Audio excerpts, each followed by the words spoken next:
ओम गुरु सत्ताय नमः। गायत्री महाविज्ञान द्वितीय भाग। लेखक वेदमूर्ति तपोनिष्ठ पंडित श्रीराम शर्मा आचार्य। अथ गायत्री पंजरम। आइए पढ़ते हैं, सुनते हैं और समझने का प्रयास करते हैं। भूः भुवः स्वः द्वारा निगम का प्रकाश करती है। मह जनः तपः सत्यम इन लोकों से ऊपर स्थित है। गान आदि से विनोद और कथा आदि में तत्पर वह वाणी और मन से अगमय होने पर भी जो तेज रूप धारण किए हुए है, जगत का प्रसव करने वाली को सविता की सृष्टि करती कहा है। वरिण्य का अर्थ अन्नमयी है। वह पुरुषार्थ का फल देती है। वह आध विद्या है, वर्ण सविता है, तेज युक्त है, भर्ग संज्ञावली है तथा सचिदानंद पर ब्रह्मदेव की रसमयी है। हम ध्यान करते हैं कि वह अद्वैत ब्रह्मा स्वरूपिणी है। सविता स्वरूपा हमारी बुद्धि को उपासना के लिए प्रेरणा देती है। इस प्रकार वह विराट रूप वाली है। वह सुंदर किरीट धारण करती है। व्योम केश है, आकाश अलके हैं। इस प्रकार इसका रहस्य कहा जाता है। भवों से आक्रांत मेघ है। ब्रह्मा विष्णु और शिव से जो अर्चित है। गुरु शुक्र जिसके कान हैं, सोम सूर्य अग्नि जिसके नेत्र हैं, ईडा पिंगला दोनों नासापुट हैं, दोनों संध्या दोनों ओष्ठ हैं, उप जिह्वा ही वाणी है। उस संध्या रूपी धूम निस से कंठ शोभित है, बाहु शोभायुक्त है तथा पर्जन्य हृदय है और स्तनमंडल वसु है। आकाश उदर है, अंतरदेश नाभि है, जंघन प्रजापति है, कटी इंद्राणी है, उरुमल्य मेरु है जहाँ असुर द्वेषी देव निवास करते हैं।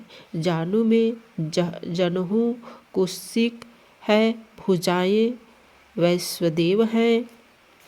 जंघाओं के दोनों आदि स्थान अयन है। खूर आदि पितृ है। पद अंघ्रि नख रोम आदि पृथ्वी तल के आदि कहे हैं। ग्रह राशि देव ऋषि परसंज्ञक शशि की मूर्तियां हैं। तिथि मास ऋतु वर्ष तथा सुकेतु आदि निमेष हैं। माया से रचित विचित्रता वाली तथा संध्या के आवरण से युक्त है। कालाग्नि की तरह ज्वलन है। करोड़ों बिजलियों के समान प्रभायुक्त हैं। करोड़ों सूर्य की तरह प्रकाशवान और करोड़ों चंद्रमा के समान शीतल है। सुधा मंडल के मध्य में आनंद और अमृत युक्त हैं। प्राक है, अतीत है, मनोहर है, वरदा है और वेद माता है। इसके 6 अंग हैं। इन तीनों भुवनों में व्यापक हैं। इन पूर्वोक्त गुणों से संयुक्त देवता का ध्यान करना चाहिए। 5 मुँह है, 10 भुजा हैं, 15 नेत्र हैं और मुक्ता विदुर्म के तुल्य स्वर्ण सफेद तथा शुभ्र आनन है। वह सूर्य मार्ग से गमन करती है।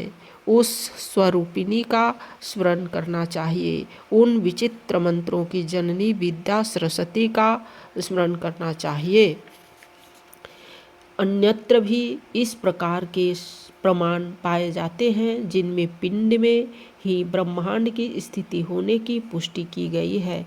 देखिए, मनुष्य शरीर इस विशाल ब्रह्मांड की प्रतिमूर्ति है। जो शक्तियाँ इस विश्व का परिचालन करती है वे सब इस मानव देह में वर्तमान है। इस शरीर में सप्तद्वीप सहित मेरु है। नदियाँ, सागर, पर्वत, खेत, किसान, ऋषि, मुनि, सब नक्षत्र, ग्रह, पुण्यतीर्थ, पीठ और पीठ देवता विद्यमान है। सृष्टि और संहार करने वाले चंद्र सूर्य घूम रहे हैं। आकाश, वायु, अग्नि, जल, पृथ्वी तीनों लोकों में जितने भी भूत हैं वे सब शरीर में हैं। मेरुओं को सर्वेष्टन कर सर्वत्र व्यवहार होता है। जो भी इनको जानता है वह योगी है। इसमें संशय नहीं कि ये सब ब्रह्मांड नामक देह में तथा आदेश व्यक्ति स्थिति है।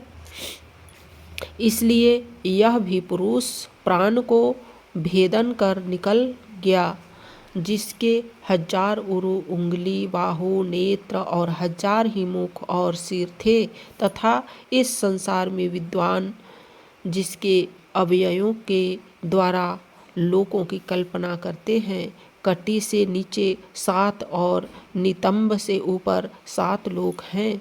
पैरों में भूलोक की कल्पना की है, नाभि से भुवलोक की, हृदय से स्वलोक की, वक्षस्थल से महलोक, गर्दन से जनहलोक की तथा दोनों स्तनों में तपहलोक की और मूर्धा में सत्यलोक की। वह ब्रह्मलोक सनातन है, उसकी कटी में अतल कल्पित किया है।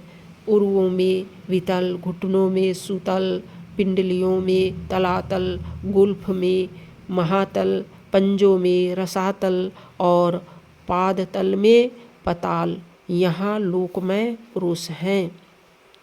इन श्लोकों का पाठ करना पर्याप्त न होगा।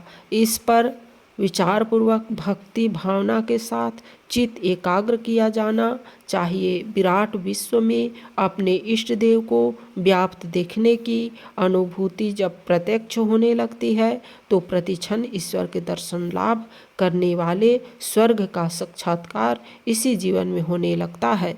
ओम शांति।